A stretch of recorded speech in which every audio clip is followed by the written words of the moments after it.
بسم اللہ الرحمن الرحیم۔ سورہ انعام میں اللہ رب العزت نے حکم دیا محمد رسول اللہ صلی اللہ علیہ وسلم کو قل ان صلاتي ونسكي ومحياي ومماتي لله رب العالمين لا شريك له وبذلك أمرت وأنا أول المسلمين۔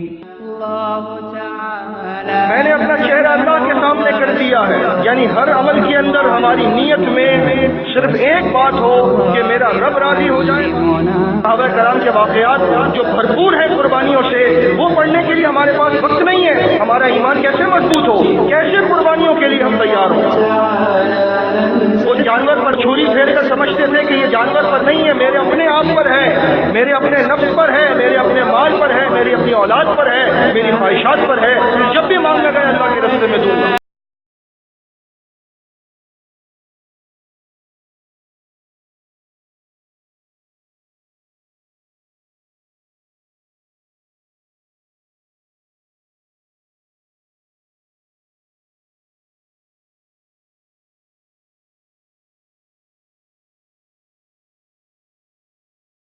خریدنے ہیں، جانور چاہیے، سواریاں چاہیے، بہت دور جانا ہے، 1 مہینے کا سفر ہے تبوک کا، اور لوگوں نے جو کچھ تھا وہ لا کر اللہ کے دین کی نصرت کے لیے دے دیا۔ یہ قربانی ہے، یہ قربانی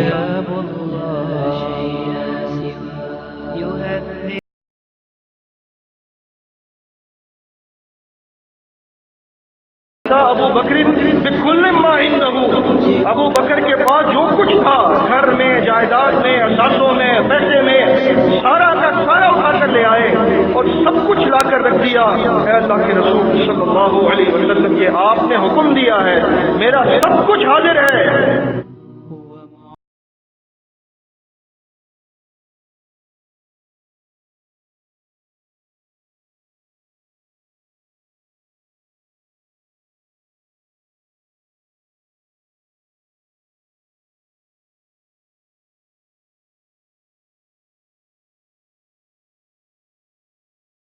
سورہ انعام میں اللہ رب العزت نے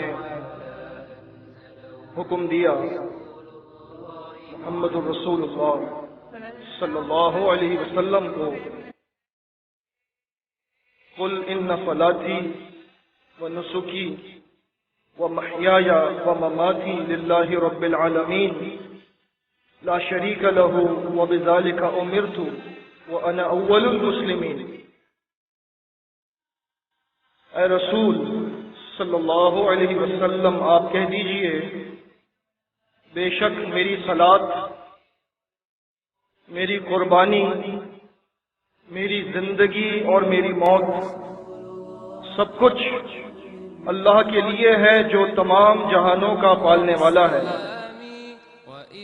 میرے ان اعمال میں، میری نیت میں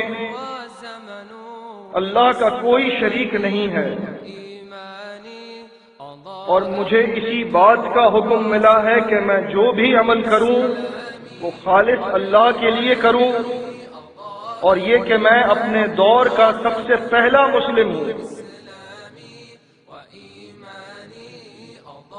دنیا میں اندھیرا تھا،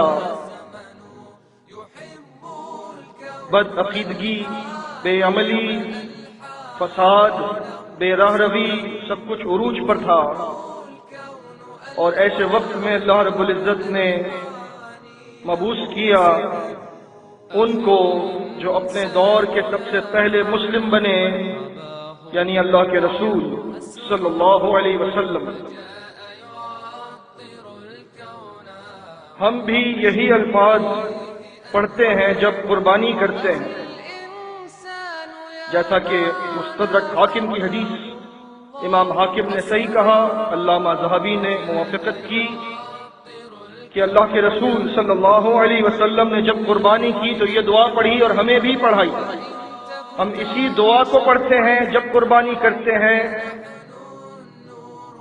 انی وجہت وجہی للذی فطر السماوات والارض، میں نے اپنا چہرہ اس ذات کے سامنے کر دیا ہے جس نے آسمانوں اور زمین کو پیدا کیا، علی ملت ابراہیم، اور میں یہ قربانی کر رہا ہوں ابراہیم علیہ السلام کے طریقے کے مطابق۔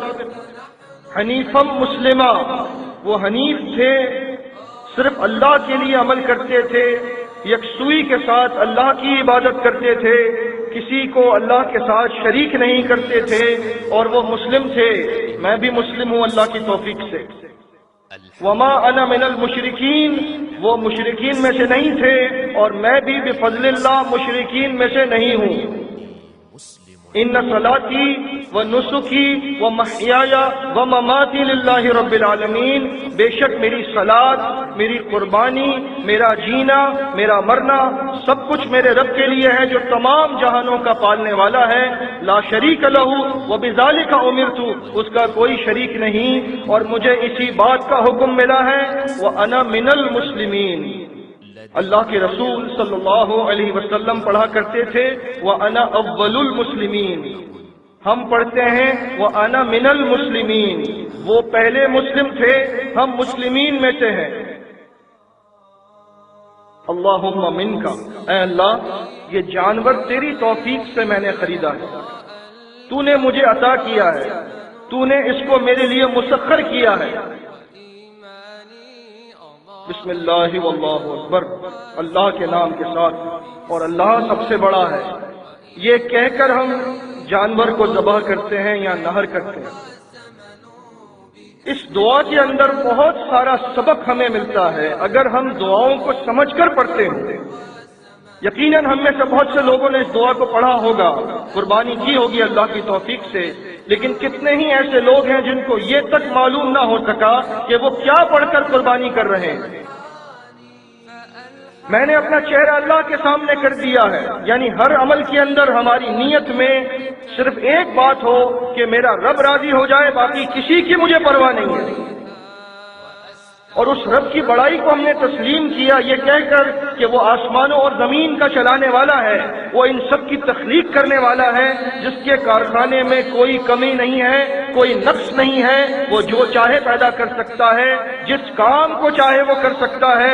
جب اس کی قدرت دل میں بیٹھ جائے گی تو پھر کوئی کام مشکل نہیں لگے گا، مایوسی ختم ہو جائے گی، اور انسان یہ سوچنے لگے گا کہ جو رب اتنی بڑی دنیا چلا سکتا ہے وہ میرا مسئلہ کیوں حل نہیں کر سکتا؟ بالکل کر سکتا ہے، لیکن میرے مانگنے میں کوئی کوتاہی ہے یا میرے عمل میں کوئی کمی ہے جس کی وجہ سے میری دعائیں مقبول نہیں ہوتی۔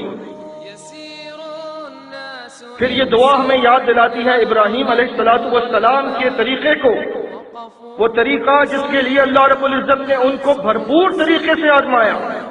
وہ تمام کام جو انہوں نے اپنی زندگی میں کیے اللہ کے دین کی تبلیغ کے لیے، اللہ کے دین کے عروج کے لیے، وہ ایسے تمام کام جو وہ کر کے چلے گئے، آج ہم صرف پڑھتے ہیں یا سنتے ہیں تو ایمان تازہ ہو جاتا ہے۔ وہ کتنے زبردست لوگ ہوں گے جن کی باتیں پڑھ کر ہمارا ایمان مضبوط ہو جاتا ہے، وہ لوگ خود کتنے مضبوط ہوں گے۔ اور صرف یہی نہیں کہ ابراہیم علیہ السلام بلکہ ان کی آل، ان کے تمام گھر والے، وہ سب کے سب ان قربانیوں میں شامل تھے، اور اسی کی یاد میں ہم پر اللہ رب العزت نے ہر سال یہ قربانی مقرر کی۔ اگر وہ واقعہ جس کی یاد میں ہم یہ قربانی کرتے ہیں وہ قربانی کرتے وقت یاد رہے تو یقین کیجئے کہ چھری جانور کی گردن پر تو پھر رہی ہوگی، لیکن دراصل اس کا مقصد سمجھ میں آ جائے کہ یہ چھری جانور کی گردن پر نہیں بلکہ میری خواہشات نفسانی پر میں پھیر رہا ہوں، یہ چھری میں ان تمام کمزوریوں پر پھیر رہا ہوں جو مجھے دین کا کام کرنے سے روکتی ہیں، یہ چھری میں ان تمام کوتاہیوں پر پھیر رہا ہوں جن کی وجہ سے میں اللہ کو آج تک ناراض کر رہا تھا۔ میں کسی کی پرواہ نہیں کروں گا، محض اپنے رب کی رضا کے لیے جو کرنا ہوگا میں کروں گا اس کی توفیق سے۔ لیکن کتنے ہی لوگ ہم میں سے قربانی کر کے بھول گئے، نہ اس مقصد کو سمجھ سکے، نہ اس فلسفے کو سمجھ سکے، اور محض گوشت کھا کر کچھ تقسیم کر کے اور کچھ ذخیرہ کر کے آگے چل پڑے اور اب دوسرے ایام کی طرف جا رہے ہیں۔ اگر مسلمین قربانی کے فلسفے کو سمجھ لیں تو بہت جلد دنیا میں انقلاب آ سکتا ہے، لیکن یہی فلسفہ ہے جو ہم نہیں سمجھ پاتے۔ ابراہیم علیہ السلام کی ساری زندگی ہمیں یہ سکھاتی ہے کہ اللہ کی رضا کے لیے، اللہ کے دین کے لیے چاہے کیسی ہی چیز اللہ مانگ لے وہ دے دینی چاہیے، کیونکہ جب ہم قربانی دیں گے تو منصب امامت ملے گا۔ منصب امامت بغیر قربانیوں کے نہیں ملتا۔ ہم نے یہ نیت کی ہے، ہمارا یہ ارادہ ہے جماعت المسلمین کا، اور ہم یہ سمجھتے ہیں کہ ہم ان آیات اور احادیث کے مطابق دنیا میں برپا کیے گئے ہیں۔ جب اللہ کا ارشاد ہوا سورہ آل عمران میں، کنتم خیر امۃ اخرجت للناس، تم بہترین لوگ ہو جو دنیا کی فلاح کے لیے اللہ نے جن کو برپا کیا ہے۔ اب ہم اپنے آپ سے پوچھیں، کیا ہمارے اندر کون سی بہتری ہے؟ ہمارے اندر وہ کون سی اچھائیاں ہیں جن پر ہم عمل پیرا ہیں، جن کی وجہ سے ہمیں دنیا کی امامت ملنے والی ہے؟ ہم اپنا جائزہ لیں، اور بڑے افسوس کے ساتھ ہم یہ کہیں گے کہ ہمارے اندر تو کوئی ایسی بات نہیں، بلکہ بہت سارا علم آ جانے کے باوجود ہم عمل میں بعض اوقات فرقوں سے بھی پیچھے ہو جاتے ہیں۔ کون سے اعمال میں؟ یقیناً اجتماعی اعمال میں سب سے آگے ہے جماعت المسلمین، اللہ کی توفیق سے۔ لیکن میں بات کر رہا ہوں اللہ کے دین کے لیے قربانی دینے کی حد تک۔ وہاں پر ان کے پاس حق نہیں ہے، وہ اپنے گھروں سے نکل جاتے ہیں، دنوں کے لیے، ہفتوں کے لیے، مہینوں کے لیے، سالوں کے لیے بیوی بچوں کی پرواہ کیے بغیر نکل جاتے ہیں، اللہ کا دین پھیلائیں گے۔ ان کو یہ تک نہیں معلوم کہ اللہ کا دین کیا ہے، لیکن جس کو وہ دین سمجھتے ہیں اس کے لیے قربانی دینے کے لیے تیار ہے۔ ہمارے پاس اللہ کا دین ہے لیکن قربانی نہیں دے سکتے۔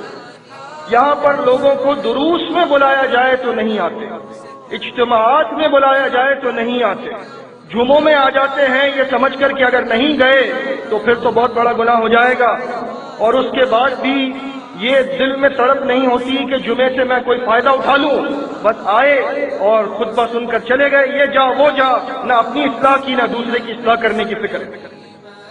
یہ باتیں ہمیں سیکھنی پڑیں گی۔ ایسا لگتا ہے کہ جماعت المسلمین کو دوسروں سے سیکھنا پڑے گا کہ قربانی کیسے دی جاتی ہے، کیونکہ ہم اپنی کتابیں تو پڑھتے نہیں ہیں کہ صحابہ کرام کے واقعات جو بھرپور ہیں قربانیوں سے، وہ پڑھنے کے لیے ہمارے پاس وقت نہیں ہے۔ ہمارا ایمان کیسے مضبوط ہو، کیسے قربانیوں کے لیے ہم تیار ہوں؟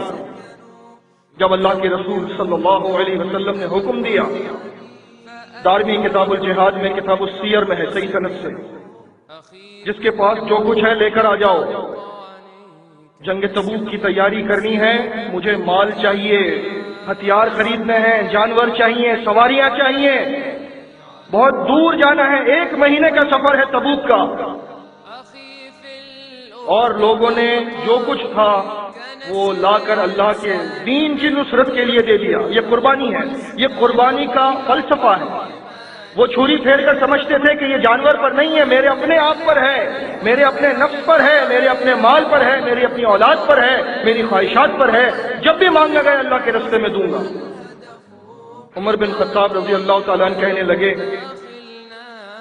کبھی ایسا ہوا نہیں ہے کہ میں نے ابو بکر کو پیچھے چھوڑ دیا ہو، لیکن آج کوشش کروں گا کہ میں ابو بکر سے بھی آگے نکل جاؤں۔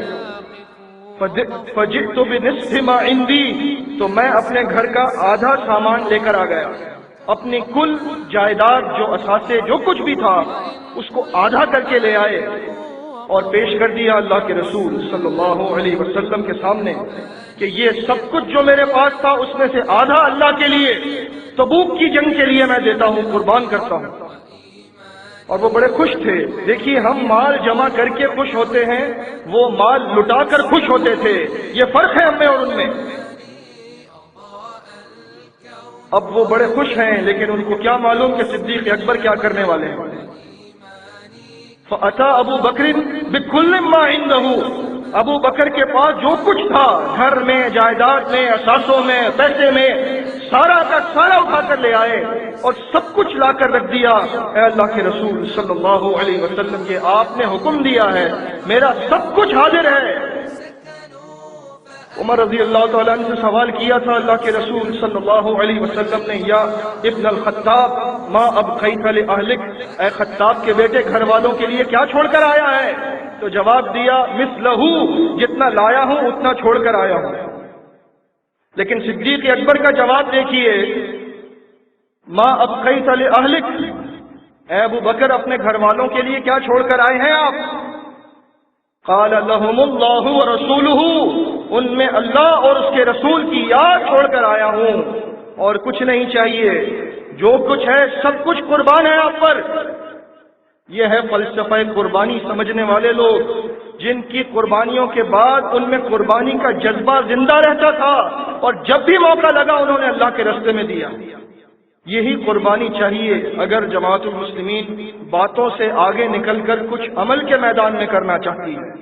اگر صرف یہی کہتے رہیں گے کہ ہم حق پر ہیں، ہم حق پر ہیں، تو یہ کہنا تو بہت آسان ہے، اس میں تو کوئی قربانی نہیں ہے، لیکن حق پر ہونے کا ثبوت دے کر دکھائیے، اس کے لیے قربانی چاہیے، اور اسی کے بعد امامت کا منصب ملے گا جب اللہ کا دین دنیا پر غالب ہوگا اور لوگ جماعت المسلمین کے پیروکار بن کر پیچھے چلیں گے۔